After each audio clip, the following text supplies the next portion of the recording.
Bueno, para esta exposición final, elijo representar los núcleos prioritarios número 2 y 3, empezando por el núcleo prioritario número 2, que propone la Confederación en tiempo de Rosas.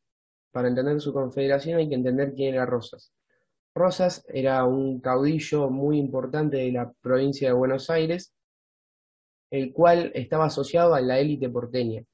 Los caudillos en ese tiempo manejaban grandes masas sociales, pero también imponían su poder sobre su territorio, pero no sobre otro territorio, cosa que sí iba a lograr Rosas, como explicaré más adelante, cuando le otorgan las facultades extraordinarias, y ahí es llamado el restaurador.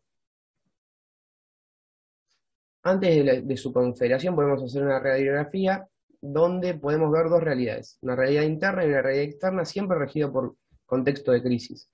La realidad interna lo que presenta es una lucha, una puja unitaria y federal para llegar al poder. En este contexto se sanciona la ley de capitalización y la ley de presidencia.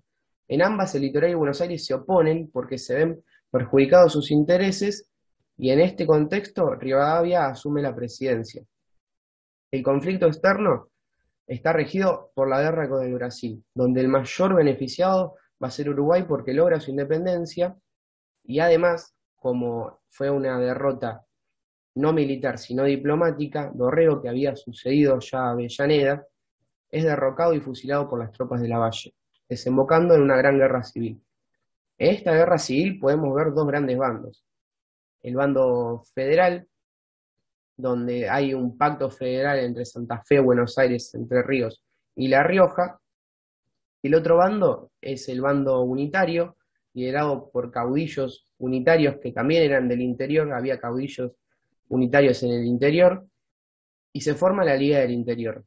Esta guerra tiene su desenlace en la victoria de los federales, donde apresan al general Paz y disuelven la Liga del Interior en 1831. Esto lleva a Rosas a ser líder del Pacto Federal y plantea una confederación donde se le obliga a las provincias que habían sido derrotadas de la Liga del Interior a unirse al Pacto Federal. Rosas, que ya era gobernador de Buenos Aires, toma el liderazgo también del Pacto Federal. Rosas asume el gobierno en 1829 y plantea que las relaciones internacionales tienen que ser dirigidas por el gobernador de Buenos Aires, quedando en su mano no solo el Pacto Federal, sino también las relaciones con el interior. Anteriormente a Rosas, la institucionalidad de Buenos Aires estaba regida por el poder ejecutivo y legislativo. Para no depender de esos poderes, lo que hace Rosas es pedir facultades extraordinarias, las cuales son otorgadas porque él lo que buscaba era restaurar el orden social.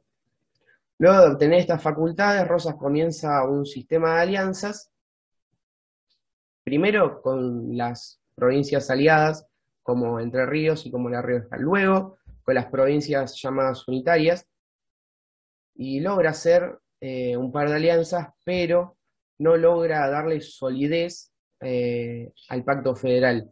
Es por eso que la confederación se denomina laxa.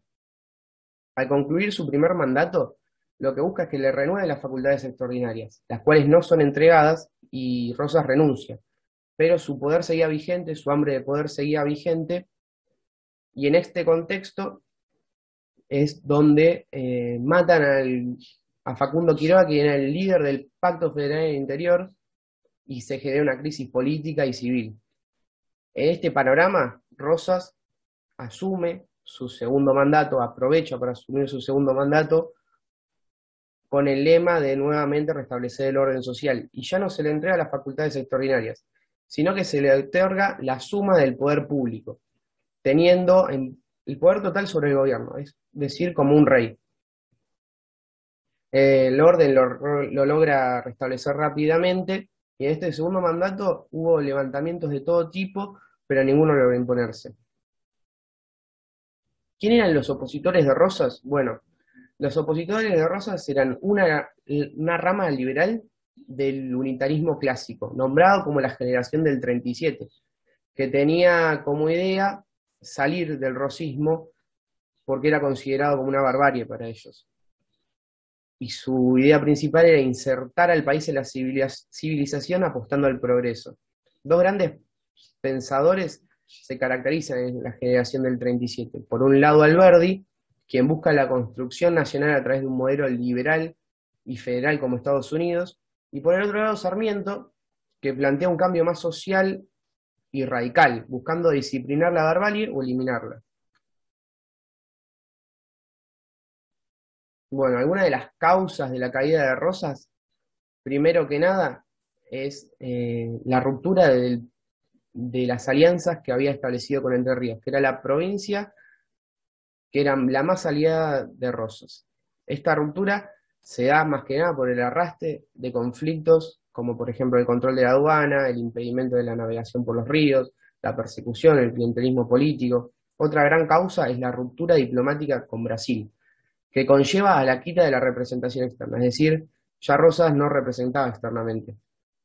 Frente a este debilitamiento, Brasil, el litoral, Uruguay, forman lo que viene a ser una alianza antirrosista denominada el Ejército Grande, que desemboca en las batallas de Caseros, donde en 1852 Rosas es derrocado. Esto sucede en 1852. En 1853 se empieza a plantear cuál va a ser el modo de organización del país y cómo se va a distribuir la coparticipación de la aduana. El proceso post-rosista es caracterizado por una búsqueda del Estado liberal en los aspectos políticos, jurídicos y económicos. Esta búsqueda, con fines de insertar a Argentina en el mercado mundial como exportadora de materias primas, es liderada por algunos ya mencionados como Alberdi y Sarmiento. Igualmente todavía existía ese conflicto sobre la coparticipación de la aduana, los cuales cesarán cuando se empieza a organizar el Estado Nacional a través de las presidencias fundacionales de Mitre, de Sarmiento, de Avellaneda. Los nuevos conflictos que surgen es más que nada por la rebeldía de los caudillos en los llamados levantamientos montoneros, que fueron reprimidos a través de la creación del Ejército Nacional. Una un muy importante factor en la consolidación del Estado liberal es la Constitución Nacional, que se dicta con también una matriz liberal.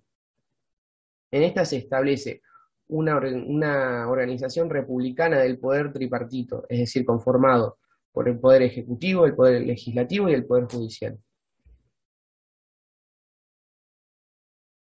Bueno, luego de la sanción de la Constitución, existe una gran disputa entre Buenos Aires y el resto del país. Al interior de Buenos Aires, dos corrientes postulaban, por un lado, la unión a la Confederación con predominio de Buenos Aires, y por el otro, la separación definitiva de Buenos Aires y la Confederación. En este contexto, la Confederación se da cuenta que no puede sobrevivir sin Buenos Aires, porque ésta genera el 80% de la recaudación a través del puerto. Este conflicto desemboca en la batalla de Pavón, donde el ala liberal porteña se ve vencedora, tanto militar como políticamente, produciéndose así la unificación de Buenos Aires y el interior. Bueno, con esto se termina el núcleo prioritario número 3. Un saludo.